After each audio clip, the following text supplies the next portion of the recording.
So before I begin where I left off at the last video, I'd like to talk about Vulcan's popularity once more. As stated in part 1, Vulcan never had a fanbase that could compare to the top 4 teams. Season 3 was a proving ground for Vulcan to show whether they could become a long-lasting LCS brand. Well, in the spring split, Vulcan showed just that, claiming 3rd place in the playoffs. However, despite their incredible performance, their fanbase didn't grow.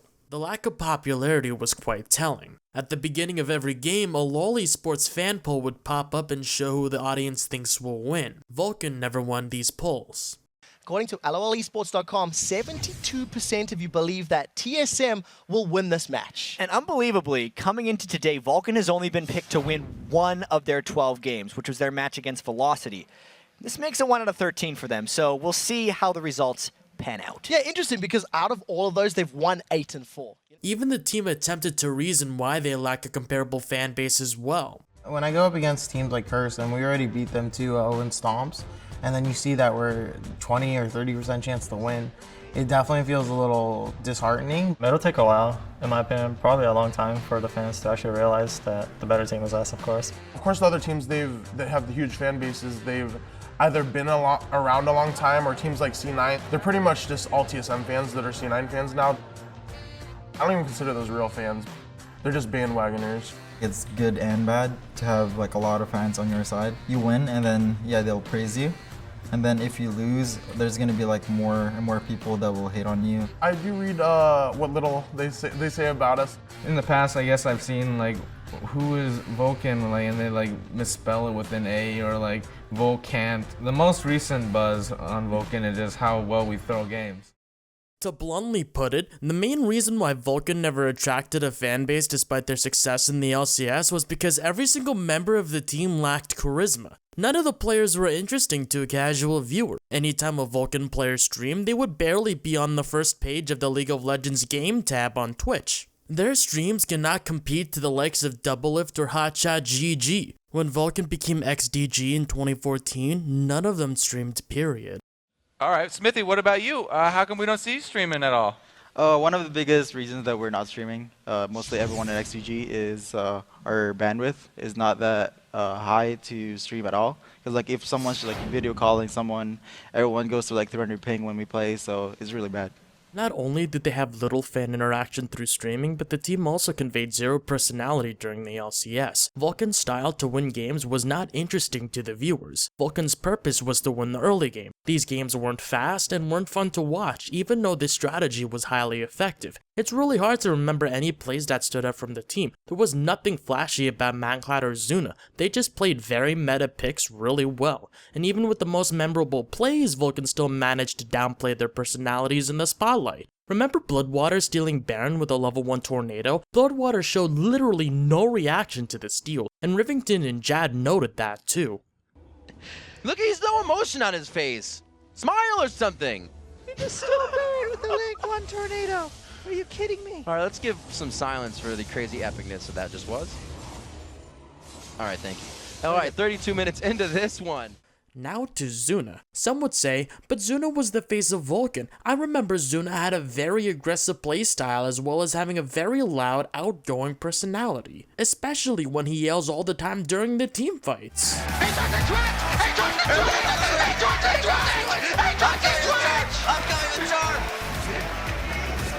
You guys can't be serious. That shit's too good. That's worlds, baby. Zuna did indeed have the most outgoing personality of the team. However, the way he portrayed himself on camera was off-putting to a lot of casual viewers. Zuna came off incredibly cocky and arrogant on camera.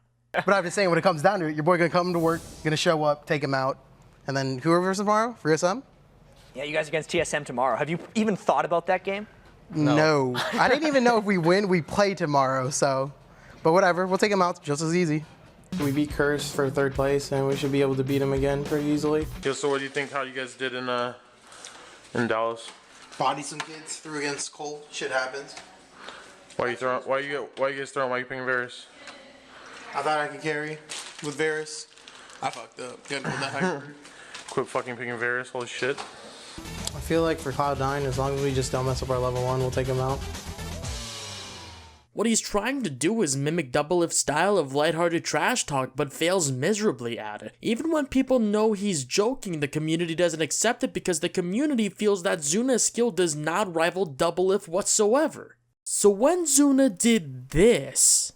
Beating Dig is probably the best feeling I can get because it would have been nice to beat TSM and be in the finals, but I tried out top lane for Dig and they didn't want me, so now I knocked them out of Worlds. Feels great.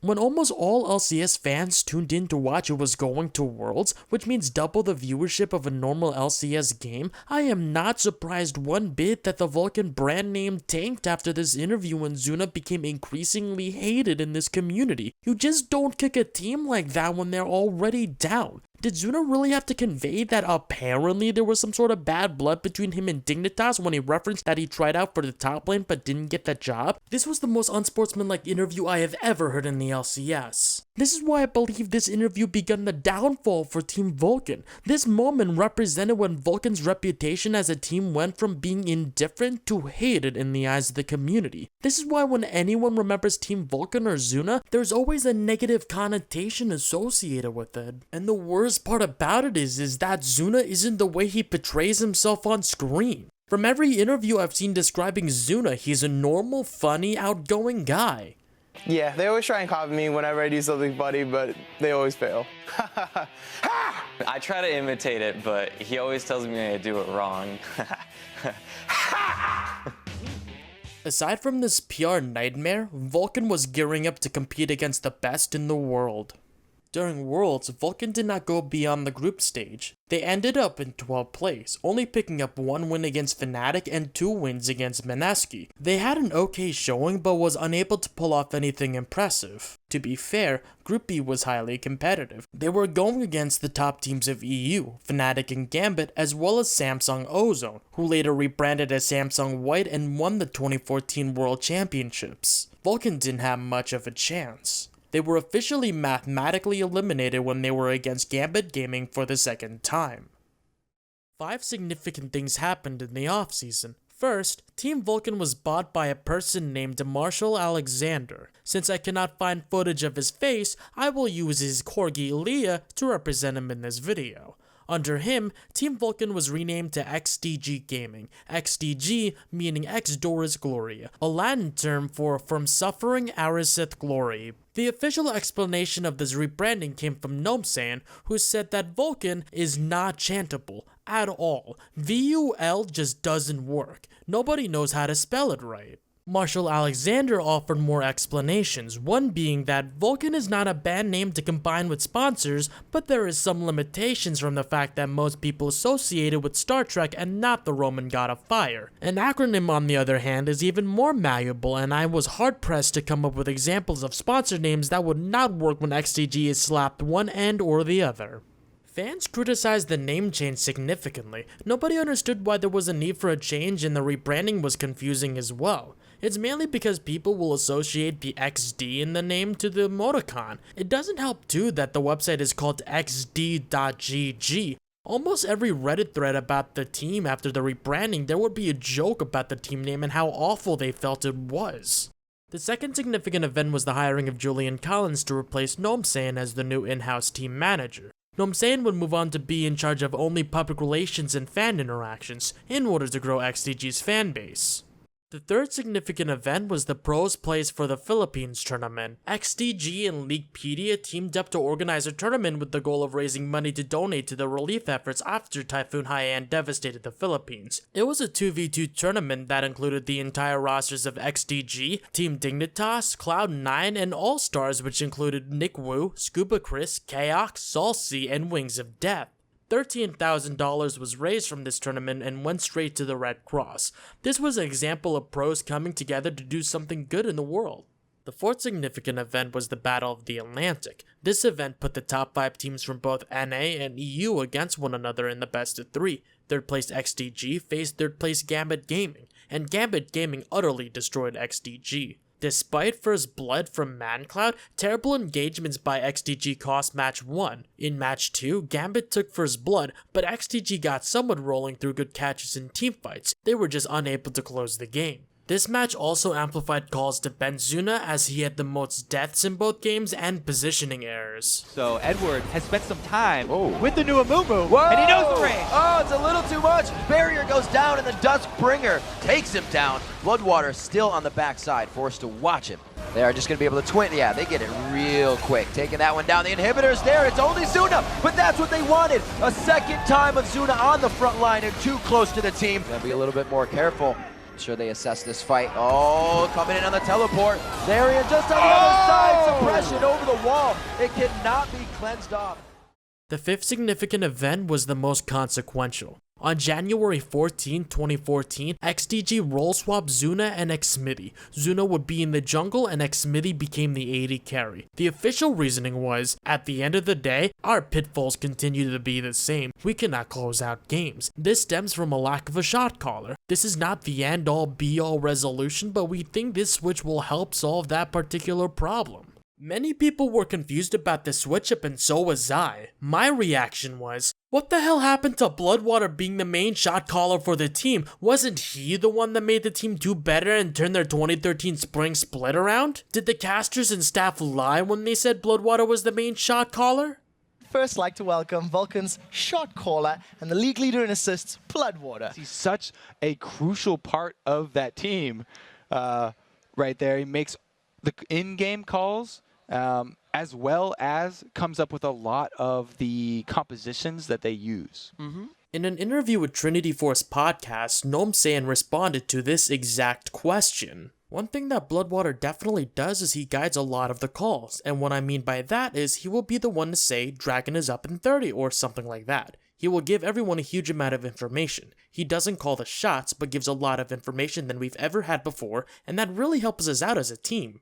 Some fans at the time say, why didn't they just bench Zuna? After all, he was the weakest link to the team, especially with the positioning errors and everything. It's quite true that Zuna did experience positioning errors and wasn't up to par with the other AD carries in the league. However, benching Zuna would have not solved the problem of a lack of a shot caller. Being a shot caller in the AD carry position is not feasible, so benching Zuna would have not solved anything.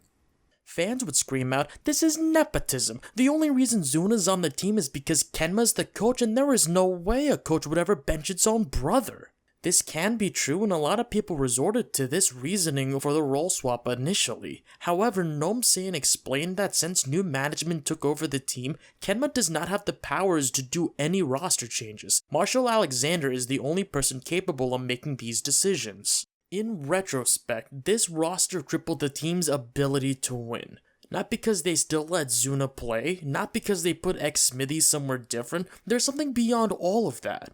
You see, when XDG claimed that their major pitfall is that they're unable to close out games and that throwing is a massive issue, there's an underlying assumption made in all of these. The assumption that the team was ahead in the game. XDG made a fix that under the assumption that they are ahead, they could close out games because of improved shot calling. However, this role swap directly weakened the last things that they would have ever touched, the early game and ManCloud. XDG has removed the Xmithy and ManCloud synergy during laning phase. By removing this synergy, ManCloud cannot be the beast he once was because it is now much harder for him to obtain first blood and therefore carry the game. XDG has weakened what many pros considered the best mid laner of 2013. Aside from ManCloud, this role swap weakened the greatest strength of their team, their early game. In the 2014 summer split, Team Vulcan had the highest amount of first bloods, taking it 20 out of 28 of their games. Xmithy was ridiculously aggressive in the early game. Almost every first blood Vulcan took had Xmithy participating in the kill. Getting ganked, and here it comes! There's the rocket jump on a double. If they throw it on the barrier, that summoner is going to block out a lot of damage, but they get the second pop-up, coordinating the crowd control perfectly onto Afromoon now. He may not be able to get out of this. Flayed backwards, there's the damage to slow again! Again, consecutively stacking the crowd control for another kill. Kills coming in all over, 2-0. Think of this, it's going to give Chris a big edge in that lane. But Echo getting jumped over there, pulls a shockwave, and there's the first blood pulled up by Mandatory Cloud. Good death mark. And there we go, they re-engage then onto Nien, has to flash, and there is the Cataclysm. First blood picked up. Good job, Zuna. Since that was taken away, the team weakened their chances of gaining any sort of advantages, period. Without them, they lose because they don't know how to play from behind. Taking the early game away from the team was a major disaster. The XDG staff failed to understand the reasons why the team did so well. They made a change that theoretically benefited their late game but significantly weakened their early game. XDG has built their team around Zuna and the late game shot calling, rather than MadCloud and the early game aggressiveness in First Blood. This was the mistake that led to the team's downfall in the 2014 spring split.